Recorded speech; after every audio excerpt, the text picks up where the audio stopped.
ओम शांति। मधुबन मुरली 2023 सितंबर 7। आज का बाबा का महावाक्य है, मीठे बच्चे, विचार सागर मंथन कर श्री कृष्ण और परमात्मा शिव के महान अंतर को स्पष्ट करो। श्री कृष्ण जन्माष्टमी से संबंधित आज का बाबा का प्रश्न है, ब्रह्मा बाबा अपने आप से क्या बातें करते हैं? उन्हें वंडर क्या लगता है? उत्तर है, ब्रह्मा बाबा अपने आप से बातें करते पता नहीं क्या होता, जो शिव बाबा घड़ी घड़ी भूल जाता है। ऐसे तो नहीं, बाप जब प्रवेश करते हैं तब याद रहती है, बाबा चले जाते हैं तो याद भूल जाती है। परंतु मैं तो उनका बच्चा हूँ, याद भूल क्यों जाती? क्या मेरी याद से ही बाबा आते हैं? ऐसे बाबा अपने आप से बातें करके वंडर खाते रहते हैं। बाबा का गीत है, तो प्यार का सागर है, विस्तार है। ओम शांति। शिव बाबा बैठ करके अपने सिकिलदे बच्चों को समझाते हैं कि गीता का भगवान कौन है, क्योंकि इस समय भारत में है अज्ञान अंधियारा। इसको कहा जाता है घोर अंधियारा, अज्ञान अंधियारा। फिर सोचना चाहिए ज्ञान का। परमपिता परमात्मा को ही मनुष्य मानते हैं कि वो ज्ञान का सागर है, नॉलेज फुल है। अच्छा, वो ज्ञान का सागर है, उनसे क्या मिलता है? नदियों से पानी मिलता है तो भर भर कर स्नान भी करते हैं। तुमको ज्ञान सागर से क्या मिलता है? एक बूंद। बाप आकर बच्चों को समझाते हैं, मैं ज्ञान का सागर हूँ, तुमको बूंद देता हूँ। कौन सी बूंद? सिर्फ कहता हूँ मैं तुम्हारा बाप हूँ, तुम मुझे याद करो। समझो कि हम अपने शांतिधाम सुखधाम जाते हैं। ज्ञान सागर एक सेकंड में जीवन मुक्ति बैकुंठों में भेज देते हैं। घर बैठे भी दिव्य दृष्टि दे देते हैं। मनुष्य तो एक दो को सामने दृष्टि देते हैं, बाबा घर बैठे साक्षात्कार करा लेते हैं। एक बूंद मिलने से तुम यहाँ से चले जाते हो, यहाँ बैठे बैठे तुम बैकुंठों में चले जाते हो। अब बाप बैठ समझाते हैं गीता का भगवान कौन है। वो है ज्ञान का सागर निराकार। मनुष्य तो गाते हैं श्री कृष्ण के लिए। अब तुमको समझाना है, श्री कृष्ण ने ज्ञान नहीं सुनाया। पहले पहले तो कहते हैं कृष्ण ने माता के गर्भ से जन्म लिया, कंसपुरी थी। फिर आवाज़ हुआ, हे कंस, तुमको मारने वाला आया है। ये तो जानते हो सब असुर है।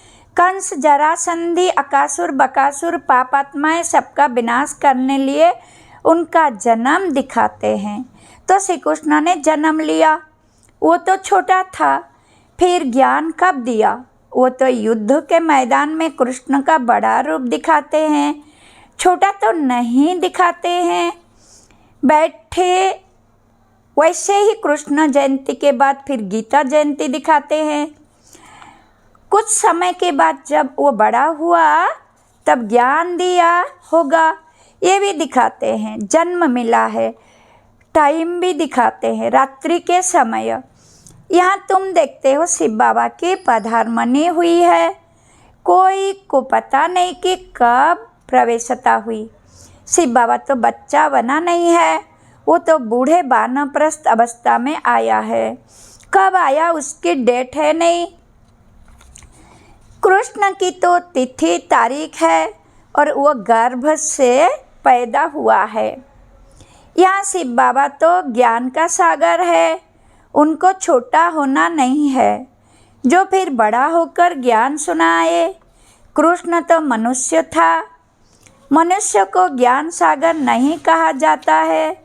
उनका तो जन्म ही स्वर्ग में हुआ। वो किसको राज्य सिखला ना सके, क्योंकि खुद ही राजा है।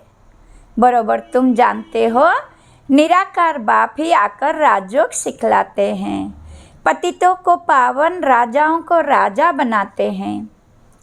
उस हद के रात और दिन तथा उस बेहद के रात और दिन के अर्थ में भी फर्क है।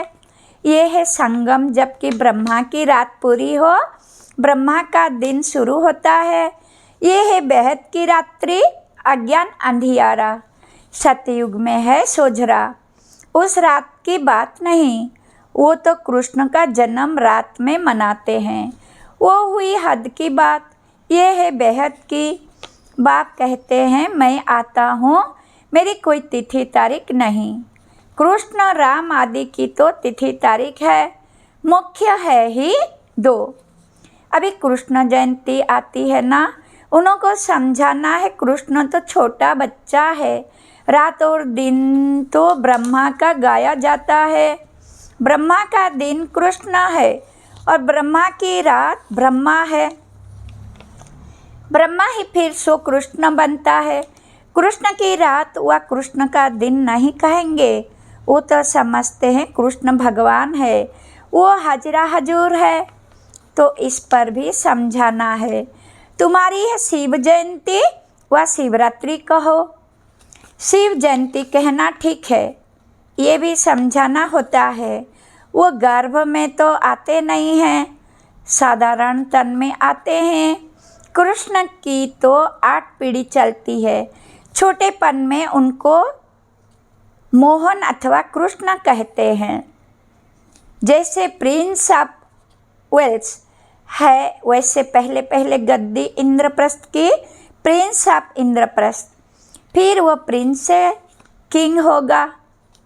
कृष्ण अक्षर नहीं, महाराजा नाम ही गाया जाता है। श्री लक्ष्मी नारायण को महाराजा महारानी कहते हैं। किंग अक्षर अंग्रेजों का है, असल नाम महाराजा महारानी है। ऐसे नहीं कि नारायण ने ज्ञान दिया था, स्वयंवर बाद कृष्ण फिर श्री नारायण बनता है। अब इस ज्ञान सागर शिव का नाम तो बदलता नहीं, एक ही नाम है उनका। वो रथ तो बड़ा है, आने से ही ज्ञान सुनाना शुरू कर दिया है। ये ब्रह्मा तो कुछ नहीं जानते थे, समझ में आता है इनमें आया हुआ है। जो साक्षात्कार कराते हैं, नॉलेज दे रहे हैं, ये साक्षात्कार का राज अथवा ये नॉलेज शुरू में पहले समय में नहीं आती है। बाबा अपना अनुभव बतलाते हैं। शुरू में बनारस गए तो दीवारों पर गोले आदि निकालते रहते थे, समझ में कुछ भी नहीं आता था ये क्या है, क्योंकि ये तो जैसे बेबी बन गए, नया जन्म लिया ना। कहते हैं ना बाबा हम 8-10 मास का आपका बच्चा हूँ, तो मैं भी बच्चा हो गया। तो पहले कुछ समझ में नहीं आता था, वो ज्ञान की बातें ही और थी। अगड़म बगड़म क्या क्या बैठ निकालते थे। अभी तो सीखते सीखते कितने वर्ष हो गए हैं, अभी बाप की बातें समझ में आती है। बच्चों को कृष्ण जयंती पर समझाना है। चित्र तो बराबर है, झाड़ में ब्रह्मा का चित्र भी है। मक्खन तो ये हप कर लेते हैं, विश्व के मालिक पने का मक्खन है। कृष्ण सतयुग की प्रलब्ध लेकर के आया है।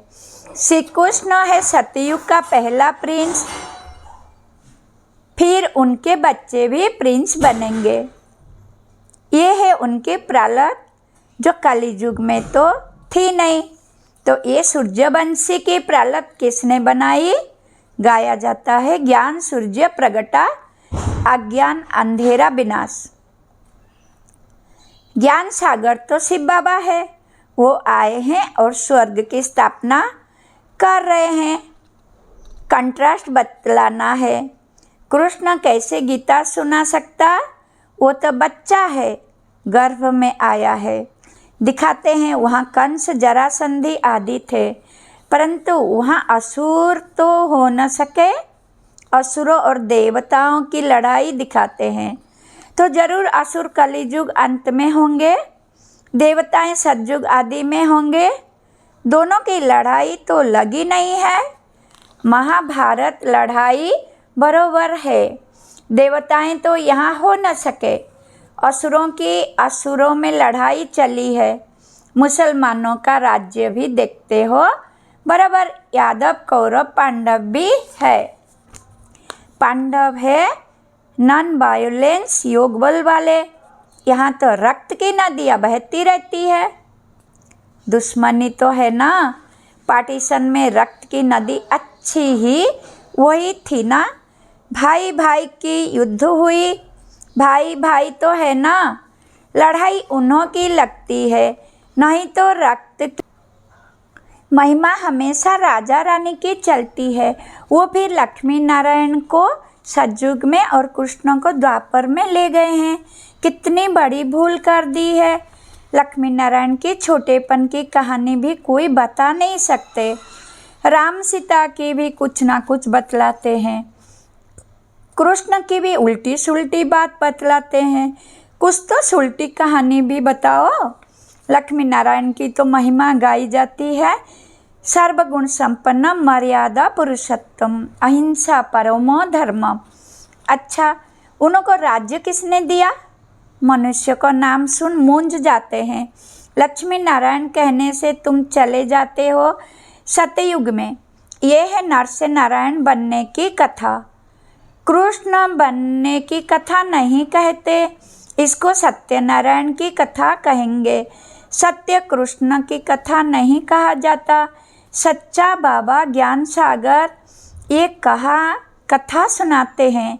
सारे सृष्टि के आदि मध्य अंत की कथा है। उसमें श्री लक्ष्मी नारायण की कथा भी आ जाती है। उनके 84 जन्म की कथा दिखलाते हैं। श्री नारायण की कथा से बेड़ा पार हुआ। बराबर बाप बैठ बच्चों को नर से नारायण बनने की सच्ची कथा सुनाते हैं। श्री नारायण तो बड़ा है ना। स्वयंवर से पहले कौन थे? क्या लक्ष्मी नारायण ही नाम था या दूसरा और कोई नाम था? है राधे कृष्ण जिनका स्वयंवर बाद लक्ष्मी नारायण नाम रखा है। बाबा ऐसे निबंध देते हैं, फिर तुमको विचार सागर मंथन करना चाहिए। पहले नंबर की भूल है ये, तुम जानते हो अभी है कलियुग, यादव कौरव पांडव भी है। कलियुग का समय भी है। कलियुग के बाद जरूर सतयुग होगा। बाप कहते हैं मैं गाइड बन आया हूँ। रावण के चंबे से छुड़ाए वापिस ले जाने, आत्मा को ही ले जाऊंगा। गाया जाता है आत्मा परमात्मा अलग रहे बहुकाल।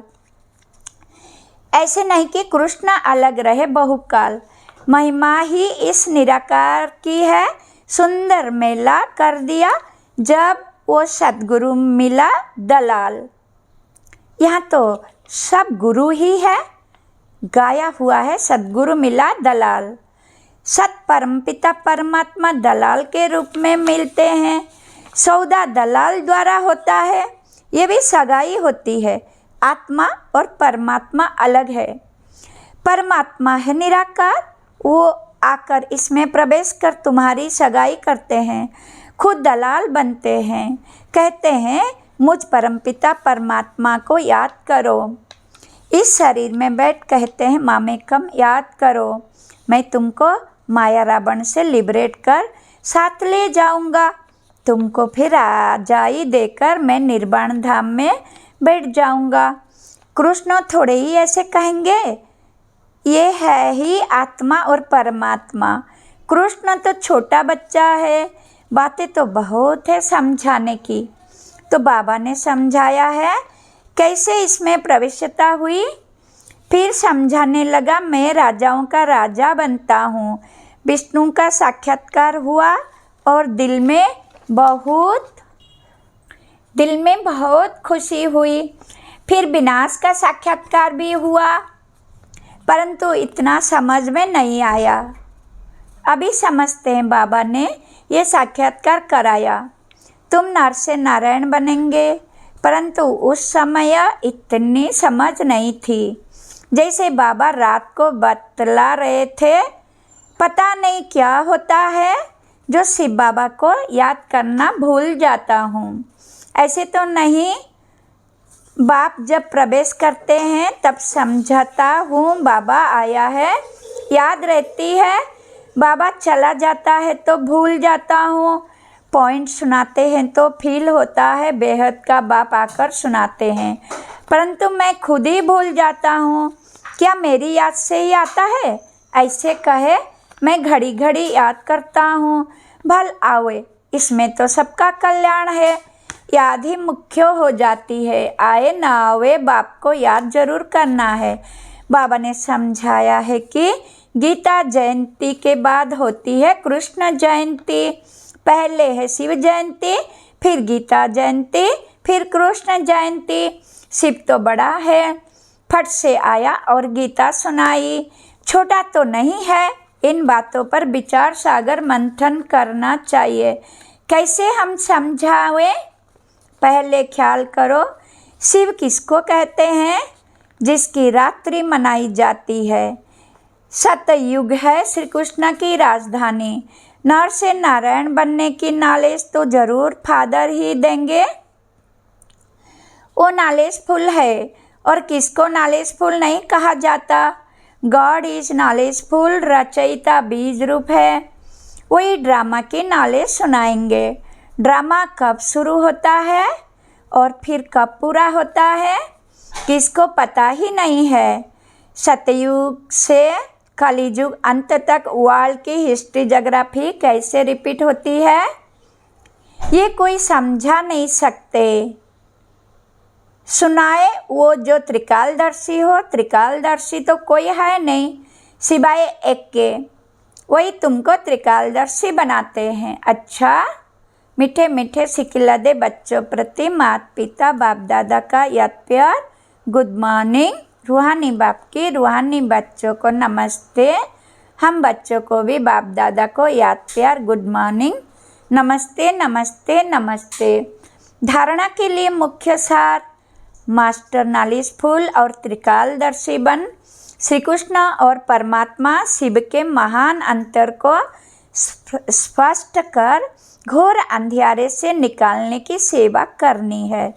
नंबर 2, बाबा जो ऐसे निबंध देते हैं उस पर विचार सागर मंथन करना है। ख्याल करना है कैसे किसको समझाएं। वरदान है, बुद्धि के चमत्कार द्वारा आकार में साकार का अनुभव करने वाले दिलाराम के दिलरुबा भव। कई बच्चे आवे भल पीछे हैं, लेकिन आकर रूप द्वारा भी अनुभव साकार रूप का करते हैं। ऐसे अनुभव से बोलते कि हमने साकार में पालना ली है और अब भी ले रहे हैं। तो आकार रूप में साकार का अनुभव करना ये बुद्धि की लगन का, स्नेह का प्रत्यक्ष स्वरूप है। ये भी बुद्धि के चमत्कार का सबूत है। ऐसे बच्चे ही दिलाराम बाप के समीप दिलाराम के दिलरुबा हैं, जिनके दिल में सदा यही गीत बजता है, वाह मेरा बाबा वाह। स्लोगन, त्यागी आत्मा के हर कर्म व कदम में सफलता समाई हुई है। ओम शांति। धन्यवाद। स्वीट शिव बाबा। शुक्रिया शुक्रिया शुक्रिया।